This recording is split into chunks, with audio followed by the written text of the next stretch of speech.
क्या सरकार के खिलाफ रोष में आप देश विरोधी काम कर जाओगे? क्या गुस्से में मासूम लोगों की जान लेना उचित है? वंदे भारत ट्रेन की पटरियों पर कुछ ऐसा ही घटिया काम घटिया मानसिकता के लोगों ने किया है। इन घटिया लोगों ने राजस्थान में उदयपुर से जयपुर जाने वाली एक वंदे भारत ट्रेन की पटरियों पर पत्थर रख दिए और ट्रेन के पटरियों में सरिया तक घुसा के ट्रेन को पलटाने की नाकाम कोशिश की। वो तो शुक्र है लोको पायलट का जिसने समय रहते ये सब देख लिया, नहीं तो बड़ी दुर्घटना से लोगों की जान जा सकती थी। एक तरफ भारत सरकार देश के कोने कोने तक ट्रांसपोर्ट की सुविधा पहुंचाने के लिए वंदे भारत जैसी ट्रेनों को लॉन्च कर रही है, वहीं दूसरी तरफ कुछ ओछी मानसिकता वाले लोग ऐसा काम कर रहे हैं। एक तरह से देश का गौरव माने जाने वाली इन ट्रेनों पर पत्थरबाजी और हादसों को अंजाम देने की कोशिश करके समाज के कुछ देश विरोधी तत्वों ने शर्मनाक हरकत की है। अब ऐसी मानसिकता के लोगों को क्या ही कहें। आपका इन लोगों को क्या संदेश है कमेंट सेक्शन में जरूर लिखिएगा। गाइस, अब कोई भी भारतीय एस्ट्रोनॉट बन के अंतरिक्ष की सैर पर जा सकता है और इसके लिए आपको मदद करेगी भारत की स्पेस एजेंसी इसरो। जी हाँ, स्पेस टूरिज्म को बढ़ाने के लिए इसरो खुद के स्पेस टूरिज्म मॉड्यूल पर काम कर रहा है, जो लगभग साल 2030 तक पूरा हो जाएगा। अगर भारत इसमें सफल हो गया तो अमेरिका, जापान और चीन के बाद स्पेस टूरिज्म में एंट्री करने वाला भारत चौथा देश बन जाएगा।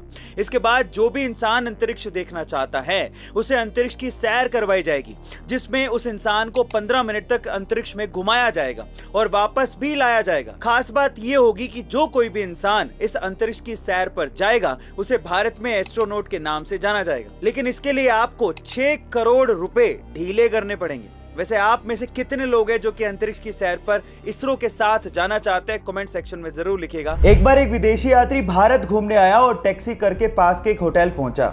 जैसे ही वो होटल में चेक इन कर रहा था उसे पता लगा कि उसका पर्स टैक्सी में रह गया है। उसने होटल वालों को कहा कि प्लीज आप टैक्सी वाले से कॉन्टेक्ट करिए, लेकिन उन्होंने कहा कि हमारे पास टैक्सी वालों के कॉन्टेक्ट नंबर नहीं है। उसने भी बहुत कोशिश करी लेकिन टैक्सी वाले का कहीं पता ही नहीं लगा। वो पूरी तरह से घबरा गया था क्योंकि उसका क्रेडिट कार्ड, उसके आइडेंटिटी कार्ड सब पर्स के अंदर थे। लेकिन 2 घंटे बाद वो टैक्सी वाला आया और उसने उस विदेशी यात्री को उसका पर्स थमा दिया। विदेशी यात्री ने खुश होकर उसे $70 देने की कोशिश करी, लेकिन उसके बाद जो टैक्सी वाले ने जवाब दिया वो आप लोगों को सुनना चाहिए। टैक्सी वाले ने कहा कि इस रिवॉर्ड के लिए मैंने आपको आपका पर्स वापस नहीं किया है, मैंने आपको आपका पर्स इसलिए वापस किया है क्योंकि ये आपका है। अतिथि देवो भव की भावना को साकार करने वाले उस टैक्सी वाले को मेरा सलाम। वो साल भर से इस रेस के लिए तैयारी कर रहा था, वो जीत का दावेदार भी था, लेकिन जैसे उसने ट्रैक पर दौड़ना शुरू किया थोड़ी देर में ही उसके पैर की मांसपेशियों में खिंचाव आ गया और वो कराते हुए ट्रैक पर ही बैठ गया।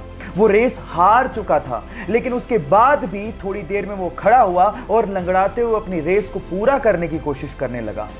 ये देखकर उसके पापा दौड़ते हुए आए, उसी रेस को पूरा करने के लिए उसकी मदद करने लगे। यह देखकर पूरा स्टेडियम उसके लिए तालियां बजाने लगा। गाइस, यहां सीखने लायक बात यह है कि जिंदगी में रेस को जीतने की बजाय रेस को पूरा करना ज्यादा मायने रखता है।